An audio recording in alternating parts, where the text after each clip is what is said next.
point where he feels like now it's a wrap, like the Spurs have wrapped this thing up. Do you agree with that? No, I'm not going to say that. I'm not going to say that. We're still talking about a guy who don't like to lose over there in Anthony Edwards, a guy that you love, a guy that I love, a guy that I know loves to protect his home floor. Yeah. But I do have some concerns because his robbing, as you just alluded to, is not stepping the hell up. Hey, can somebody tell Julius Randle the playoffs has started? Because I have a problem with this.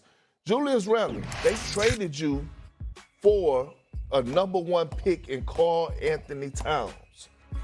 Every single time I see Karl, if I'm Julius Randle, every single time I'm watching to see what the Knicks try to ruffle do, his feathers or whatever. as a former player, when you get traded from a team, to be honest, you prey on their downfall. You don't want them to do good because you feel like they shouldn't have traded you. And I'm watching the New York Knicks and I'm saying, well, damn, Karl Anthony Towns balling. I need to do better on this side. I don't like anything about Julius Randle right now. I don't like his body language. I don't know if he's still pouting and complaining because his name got mentioned at the trade deadline. He was possibly could have been traded for. I don't think that's what's going on. Hold on, you don't know because I still don't see the emotions that I need to see. The bad body language. Do you watch him when he turned over the ball? Do you see the dropping of the head? Do you ever see him high-fiving? I'm shocked at what you're saying. Why? I'm going to tell you why. Because you missing it, that's why.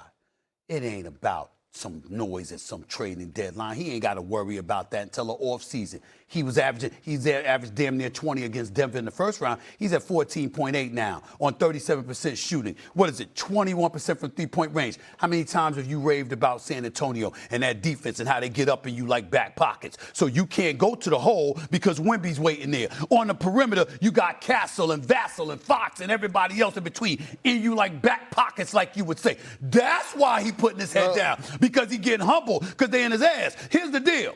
I tell you this right now. What did I used to call them when they was at Madison Square Garden? Remember that? I used to call them Southport Central.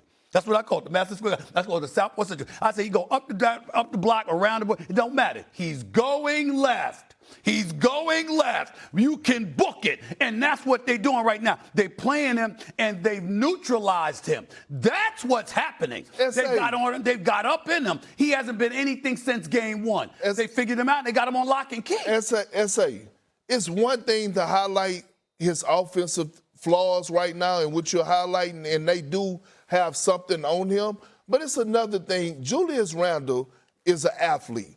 Julius Randle is so versatile that he could guard 1 through 5 when he wants to, when he's engaged. Those 3rd, 4th, 5th grade turnovers that he's having throughout the course of the game, and when he has those turnovers, he's not sprinting back. He's getting offensive rebounds. You know the best time to get wide open shots? When you get an offensive rebound and 3 people are on you, especially Wemby, and you're trying to go up under the basket like you don't have an IQ for the damn game. It's unacceptable what he's doing at this point. And what I'm telling you is, I understand the trade deadline may be this offseason. But what I'm saying is, go look at Julius Randle inconsistency since the trade deadline. Before the trade deadline, he was having a career year. Once his name got thrown in the conversation, I'm always huge on body language. Yes. I've been telling you that time and time again. And I'm telling you, cats with certain skill sets have limitations. Julius Randle is not the most ambidextrous dude in the world. You're going up against a San Antonio Spurs. Just imagine, doggy, just imagine, Shay. You're sitting up there, right? And you got this dude that's 7'5", and you automatically know nothing in the interior is going to be allowed. If he's in the vicinity, it's going to be a problem. So now here you are everywhere else on the floor. You got cats that can get in you because you're not the greatest ball handler. You're not the greatest three-point shooter. You can make the shots. You can handle the ball a little bit. You can create your shot from time to time. But against these cats on San Antonio, they're the #1 defense this postseason. #1. It's not just because, newsflash, it's not just because of Wemby.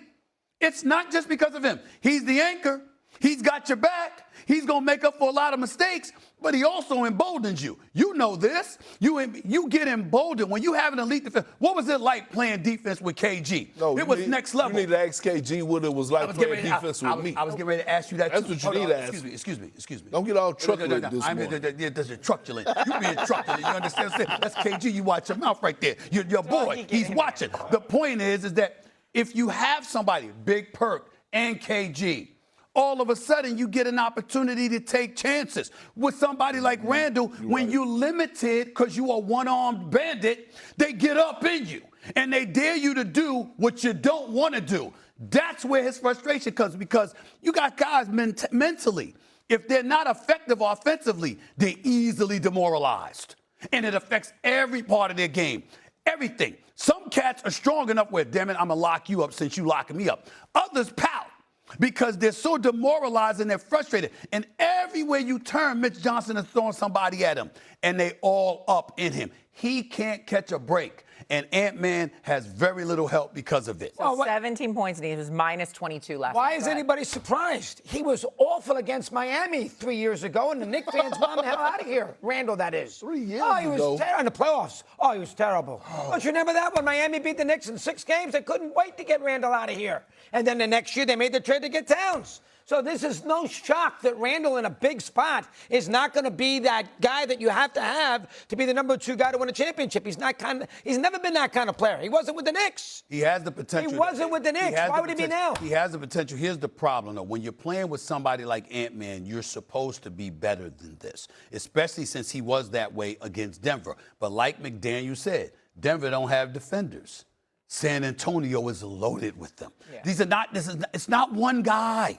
Collectively, the San Antonio Spurs will get up in you. But listen, last thing. They could get up in you because you have that defensive specialist, and that's anchored in the middle. See, when you play with a guy like Wemby, who's able to cover space and who, in my opinion, is going to be the greatest shot blocker of all time, it allows your guards to apply a certain level of pressure that they could get physical and they could get into guys, because guess what? All you got to do is make sure that you make them take tough contested 2-point shots outside the paint and tough contested threes. Easy assignment. I mean, the Timberwolves were really good last series and defensively as well. Like I feel like we're not giving them enough credit defensively either. Well, yeah, because come on. But that's not the show. We're not saying they can't defend. Well, they showed them don't look like it. Wait a minute. What happens is that they get worn down because you got a guy outside of Ant-Man. You got a bunch of guys. What has McDaniels done in this series offensively? He ain't done nothing offensively or defensively. He hasn't done much. Julius Randle hasn't done much. Rudy Gobert hasn't done much. They look like world beaters against Denver. This is a different beast. Plain and simple. Beating Oklahoma City is going to be a totally different situation. Of course. They're not going to beat the Thunder. Not this year. Who? The Spurs. You bet. They're not beating the Thunder. They could. I'm picking OKC, but they could. Let's let them get through the Timberwolves first. Right now, they lead the series 3-2. Okay, Timberwolves will win Game 6. They will lose Game 7. Okay, we got a crystal ball here. Coming up, Daryl Morey is out in Philly after a horrible showing against the Knicks. Find out why Stephen A. says one of their biggest stars should be maybe asking out as well. Plus, Jaylen Brown